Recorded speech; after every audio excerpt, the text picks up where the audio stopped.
All right, so we are going to be starting our last summer session. This one is going to be about Google Classroom and assignments. Assignments are kind of confusing and there's a lot of back and forth, particularly since the teacher side sees a little bit different than what the student side sees. I did get another account here, so I'm actually going to kind of jump between the two, just so you know that every once in a while I'll go into a student account and every once in a while I'm going to go into the teacher side of it. So I'll try to make sure I keep track of that, and I'm only going to do it a couple times. That way you're aware of like what the student would be seeing when you post something out there. All right, so with Google Classroom, the assignment piece is probably the part that I'm most excited about. So that's kind of a neat thing to share with you. Before we begin, just remember these sessions are recorded and they're available to view after the session. The best place to view the past sessions is to go ahead and go to youtube.com and just type in Kate Pyland and you find my channel and you'll see all the uploads there. You can enter questions over to the right and I'll answer them as I go. I know I've had talked to a couple people from the last session and they said for some reason they couldn't see it through Google+. So if that's still occurring and you're actually watching it through YouTube, that's okay. You just won't have access to the Q&A. And just send me an email later and I'll answer those questions then, or you can send it in the form at the very end. But the YouTube works just fine. I'm not really sure why it's doing that. I can't quite replicate it. So if it's going through Google+, great. If it's not, that's okay. Just remember there is a slight delay to the video, about 10 to 15 seconds. So if you do put in a question or if you put some information in there, it might take me a little bit to answer it just because I actually don't see it right away. At the end, I will share a link to a follow-up survey that you do need to fill out for PDC points. Even if you do not want the PDC credit, please fill this out. This gives me great feedback for the sessions. All right, so we are going to talk about the classroom, our Google Classroom and assignments. And it can be kind of confusing because it's a little bit different of a mindset even than what I was used to. So I kind of have to jump around just a little bit. And this was probably the best way for me to explain how assignments work. And this is a link that I just got through the help section. I'll show you that when I get into Classroom. But this is great for explaining the assignment flow or how information goes back and forth when we actually create an assignment. So the very first thing is you create that assignment and you may go ahead and attach a Google Doc. You can do other attachments, links, whatever. And then you send that, particularly if you're doing something with the create copy for each student, or if you're allowing students to edit the document, that ownership goes over to the student or it's transferred to the student so they can work with it. The student then submits it to the teacher, and they actually lose their editing rights. They can no longer edit as soon as they submit. It just puts it into view. Now they can pull that out and then resubmit it, but you see every time that they submit something. So you'll kind of get that option there. Then the teacher owns it. Students can only view. Teachers can comment, edit, do whatever they need to. Just keep in mind that since students are in view only, they can't see the comments until you send it back to them. So the teacher grades it and then they review and return it to the student. And then it goes back, the ownership goes back to the student. So the ownership goes back and forth on files, particularly when we talked about creating a copy for each student, and I'll explain that a little bit more. But I wanted you to get the flow, that it goes from the teacher, ownership goes to the student, it goes back to the teacher's ownership, and then it goes back to the student ownership. This is in the help page, and just understanding the assignment flow is a great link to kind of explain the process a little bit, so you can look at that later. All right, so I'm going to go ahead and jump into the Google Classroom. So to find that help, and you can find this anywhere, the little question mark down here at the bottom, and then if you say get help, it'll actually load you into the Google Classroom help page. So if you just want to read about it, kind of something in particular you want to look up, some sort of information, you can look at that there and kind of search through, and you might find the answer to your question, so you can get it. All right, so when we create an assignment, I did create a fake assignment here just so you could kind of see what it looks like, just get the gist of where things are going to go. We talked a little bit about posting last week, or excuse me, on Tuesday, and there's some of the carryover there, but the assignments and the questions are going to be the only items that are actually graded, and that you can put a due date or you cannot put a due date on them, but they can have a due date. Announcements are just going to be information that you're sharing. It's not anything else additional. All right, so if we go through just creating an assignment, you hover over the plus sign, go down to create assignment. From there, you get this window. You want to give that assignment a title. What's it going to be called? You want to give general instructions. And I was reading in an article earlier this week that if you create a Google Doc with the instructions. It gives you more flexibility in the stuff that you're writing and kind of your formatting, because I can still write 1 and I can say 2 and then I can say 3, but it's going to be a real basic text. So you can kind of pick what you want there, but you could always have a Google Doc that your students refer to first for the instructions, just even added right here. You pick your due date. When's it going to be due? Pick your day and your time, just like normal.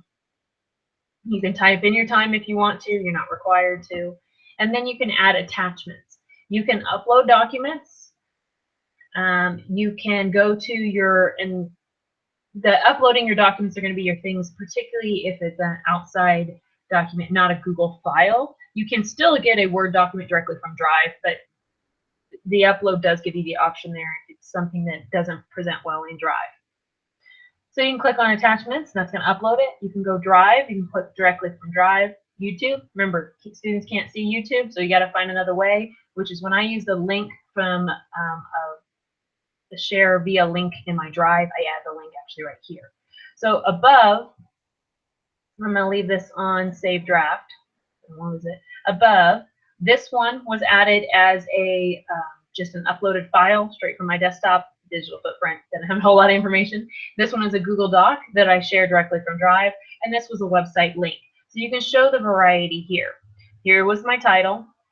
This is what my description or my instructions would be. And then as I go down, that's where it has all the documents. If you click on them, it'll open that up into a separate tab. By the way, Alice Keeler, awesome about Google stuff. So if you want to learn even more about Google, check her out. She is a great person to read articles about. If I want to go to the document, it opens it up as a tab. I set this as view only for students, but since I'm the owner, it's going to show me as editing. I'm looking at the teacher side. Okay, so it's going to give you information here. Once you have that assignment posted, it's going to tell you whether so many are done and not done, and you see this every time you have something that's going to require a grade. So it gives you the option of seeing who has finished it and who has not. All right, let me go back into my document here. So if I'm going to go ahead and attach something, I'm going to click on my Drive window. I want to pull something straight from Drive. And maybe I want to go ahead and I'm going to do my test document. I'm going to say Add. From there, you get the option with your uploaded files, with the Google Drive files, all of those, you get the options here of students can view the file, students can edit the file, and make a copy for each student. So view obviously means it's probably an instruction sheet. They're just going to read it. They're not going to interact with it or put any information on it. Can edit. Now, if you choose can edit at this point, that means everybody is going to edit the same document. Now that might come in handy. Say you have a brainstorming document that you want everybody to put their information or topic idea on, then yes, you can have the students can edit file. So it's one document that all students will edit. The last one is the one that I like the best because I like the make a copy for each student. That will automatically create a Google Doc that's based on the template that you've got here, and it'll say test document and the student's last name and first name, or first name, last name, to kind of create which direction it goes. But it creates that document automatically for them.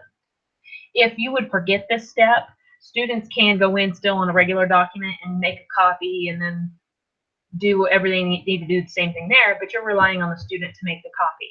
This does it for you. So I'm going to go ahead and create this one. Make copy for each student. I just want to label my assignments so you can kind of see what they are.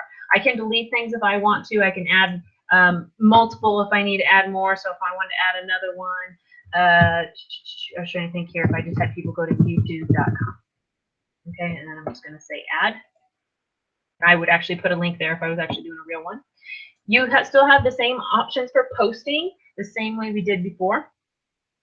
You can go ahead and assign it. You can schedule it to be posted at a later time, or you can save a draft, meaning I can come back and finish it, but it's not posted. Just to keep in mind, one of the important pieces about the make a copy for each student, it must be a Google file. So it can't be a Word document saved in Drive. It has to be a Google Doc, a Google Sheet, a Google Slide. And I believe Google Draw works as well. Pretty sure it should. I don't know why it wouldn't, but it can't be a Word document that's just saved in Drive. So when you look at your Drive,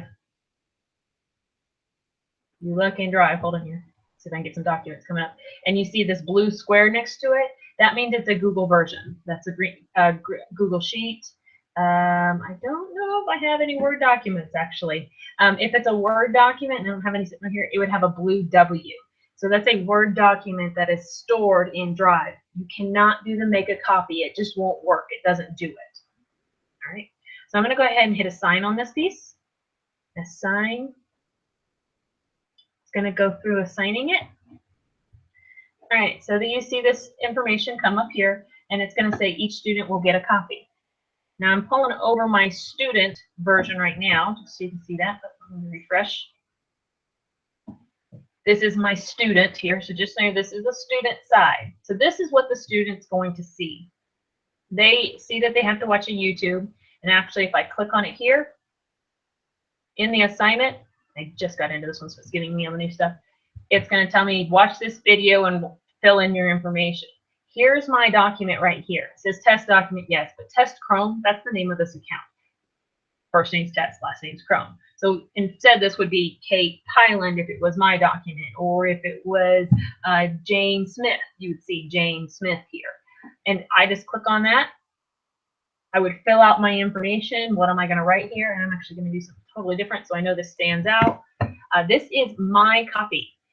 This is not the teacher copy. It doesn't do anything to it. So if I'm going to say here, student version test, so you can see all be in there. I can write my information. I did not have to delete the information like I had done previously, but I wanted you to see that here. From here, if I filled in my information, I filled in my worksheet, did everything I needed to do, I can click on Turn In here, or I can actually go over here and click Turn In. Go ahead and say Turn In. So now my assignment has been submitted. Okay, that's the student side. That allows me to fill out the worksheet. The teacher side, just so you can kind of see this, I'm going to jump over to my Drive. Whoa, slow down a second.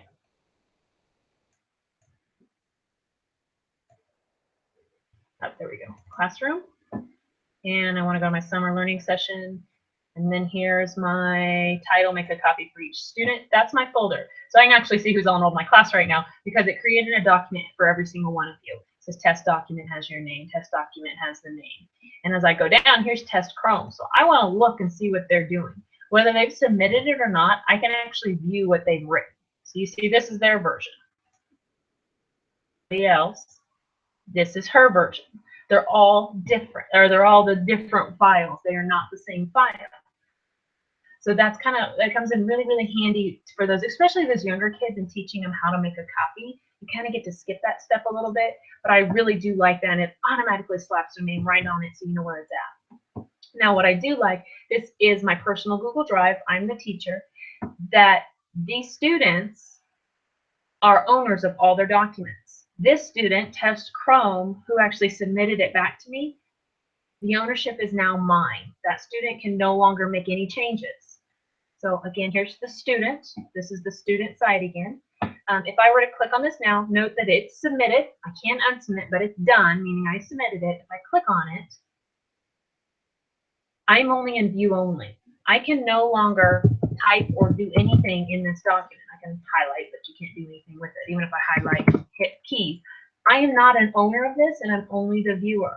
So once a student submits something, they can't change it. Now I can unsubmit and make changes and resubmit, but the teacher sees that.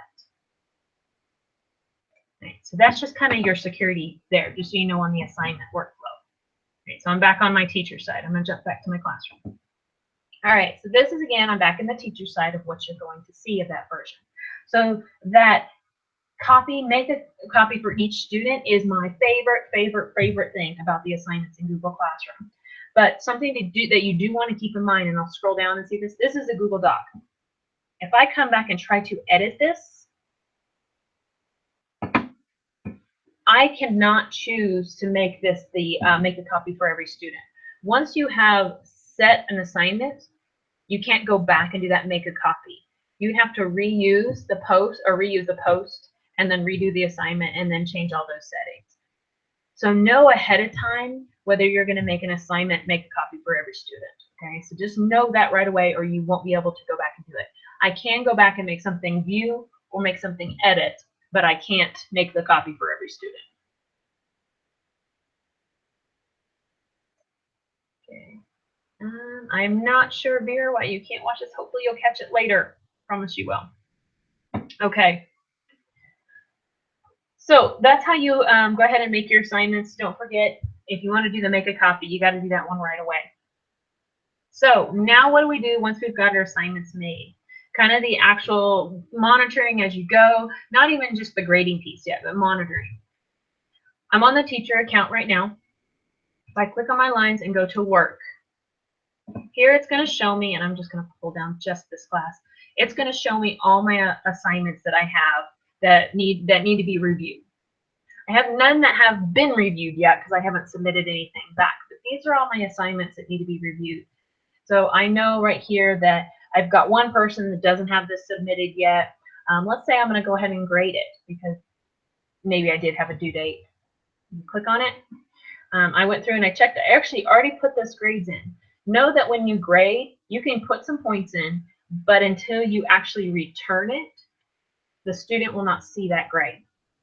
All right, so if I go back, I'm going to go back to my work page so you can see the work. So this is my work.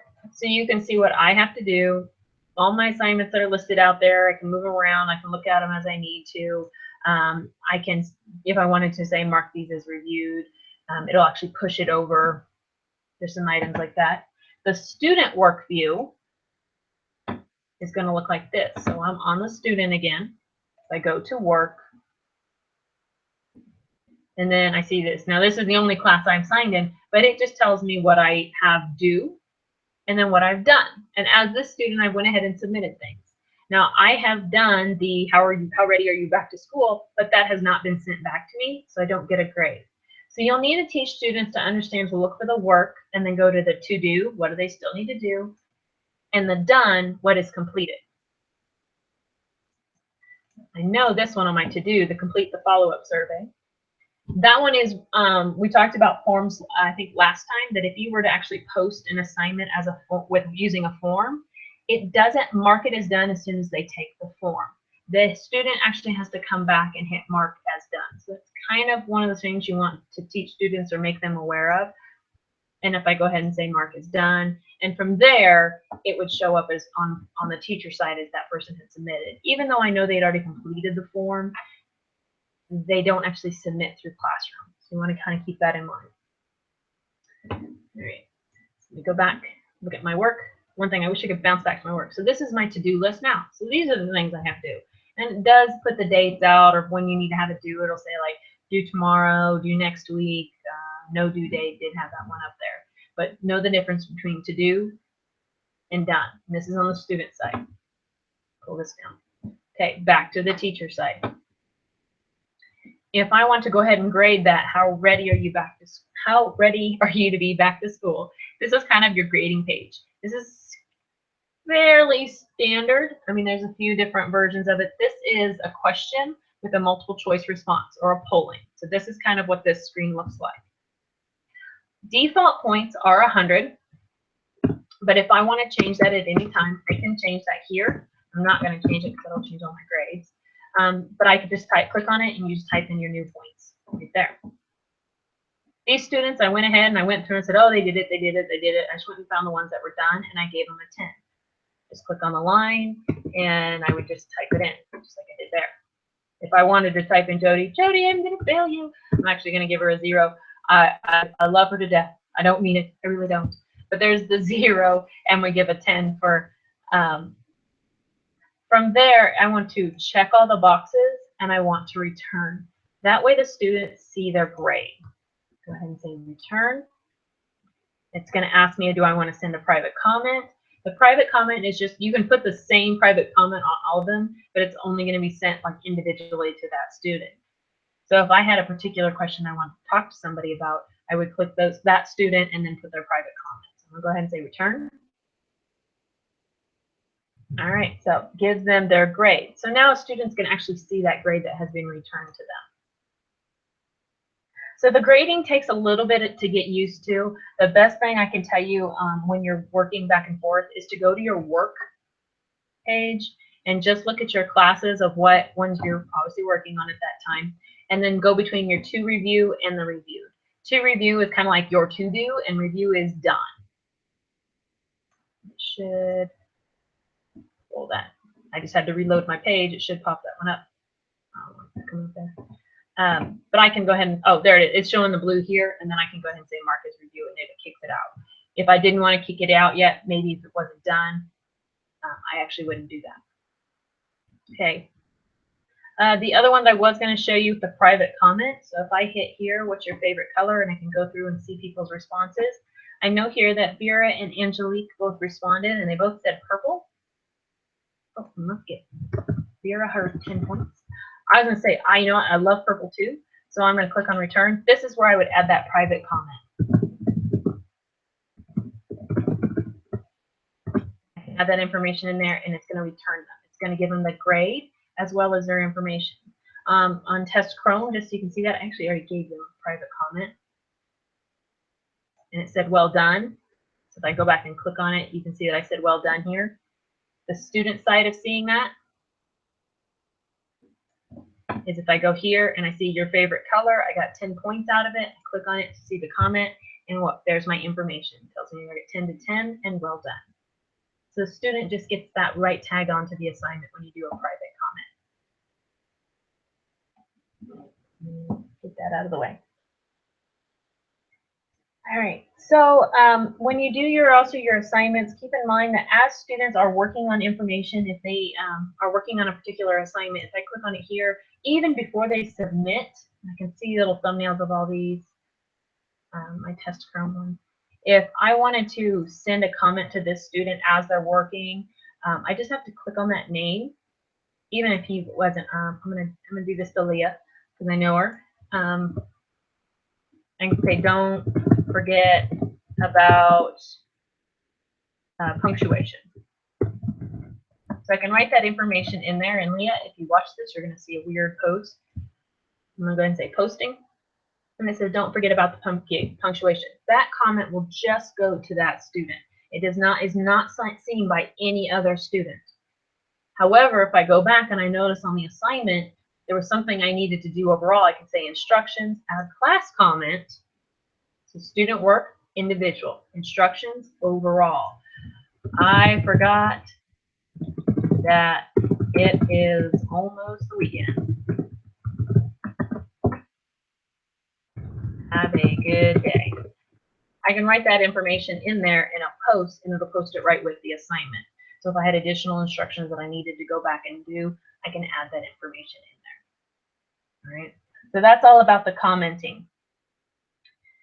In the next part, we talked about with submitting for students, what they need to see. Again, I'm on the student side. I want you to see the difference.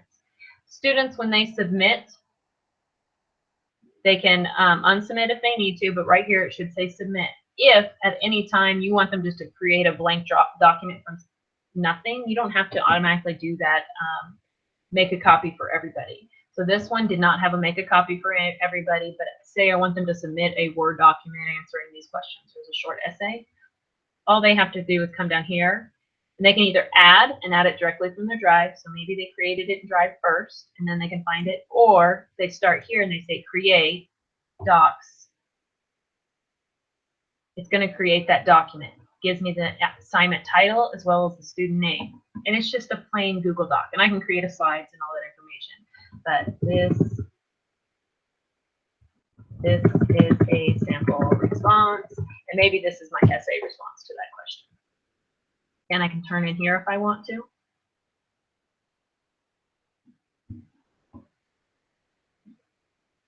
And I'll load it back up. So it kind of depends on how students like their workflow. It's just going to say, hey, this one attachment's gone in there. And I'm going to go ahead and say turn in. So they can create those blank documents. You don't have to automatically create the document for you. Or if I go ahead and say unsubmit, I can add, and I can add something directly from Drive. So as I come over to my Drive, know if there's something here. I think I was working, this was a sample I was working with another student on, so I hit add, and it just adds it right in there, something that was already created. Okay.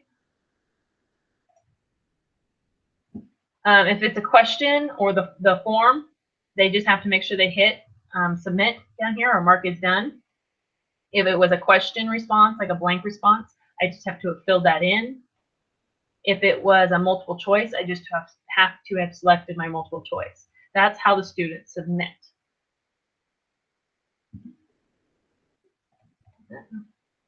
Okay. Dragging this back up so you don't have to see that one. Right, grading. Now, the grade book, I do admit, is probably not one of the easier things to follow when you are in a Google Classroom. But once you kind of learn a few techniques and tricks, and know that this is not going to be the end all be all of grade books. Probably isn't the best grade book, but it does give you some options. What I do in order to get a grade book, again, click on the 3 lines, go to work. This way I can view all my assignments. And I'm going to click one that I reviewed, so I have all the responses here. If I click on it, this is probably, you can do it right here if you want to, and you just open up your grade book and you go down the line and mark the grades, or if you do it in your a paper version or a digital version, whatever you want there. Another option actually is over here at settings. So if you go to the gear, which is settings, you can say copy all grades to Google Sheets. It's actually going to open up a Google Sheet and have it broken out into a grid form, and you can type it there. I can download all grades in CSV. Now this is all grades for all assignments. So beginning early on, and when you do more and more assignments, this may be the way you want to do it. Just know you're going to have to go back and delete previous ones or make your mark there. Or you can just say download these grades, which is this assignment. This one assignment right here is going to download these grades as a CSV.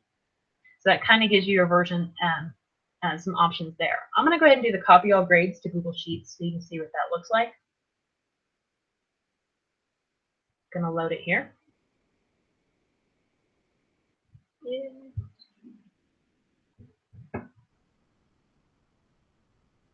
Okay, so here is my grades as I go. So I can go ahead, and if I wanted to keep this to track my grades, I can do that as well. And then I can pull this up. This might just be a little easier to read. Again, it's all going to come back to you and what you want to do. This might, like I said, just might be a touch easier to read when you're working for your grade book, opposed to seeing it through this side, but you can do whatever you need to do. I know a couple of teachers I worked to, the export didn't come out until the last 2 or 3 months of last year or last school year. A couple of teachers that I knew in the past that had been doing it, I think they just did it straight from classroom. So you find what works for you, makes it work. You do have the option there to export grades. All right. So one of the questions that was brought up by one teacher over the last couple days, and I said, please send them to me. I'd greatly appreciate it. She said, well, can I force students to watch or respond to a quiz that tells me what they know and then watch a video? Google Classroom assignments don't really allow you to submit one thing and then you get the next assignment. It's kind of open whole hog. A workaround that we found for that, actually, I said you could do is create a form with all your questions, that they would do that ahead of time. And then at the very end, when they get the submission page, it comes back and say either, oh, thanks for submitting this. You can actually put a link that'll take them to a video or an article or whatever that you want them to read after that. So that could be one assignment in and of itself, and then you could grade them from there. That's the only workaround I can have. I really kind of can come up with. Or you would create 2 assignments: the quiz to see what they know, and then the second assignment would be the video that they need to watch to reiterate their information. And you would submit the first one or post it, and then maybe either time delay or you go up and push the button to send the second assignment when you kind of know kids have read or gone through the form the first time. That's just kind of an option that came up. All right, so that's how you create assignment in Google Classroom. I do recommend you watch this video a couple times. I kind of tried to jump back and forth so you could see the student side. But if any time you want to start testing things or you want me to test something, feel free to let me know and I'll throw it out there. Just know a couple key things on the create an assignment. You can add attachments. If you plan on doing a copy for every student, it must be a Google version. It cannot be a Word doc, Excel, a PowerPoint.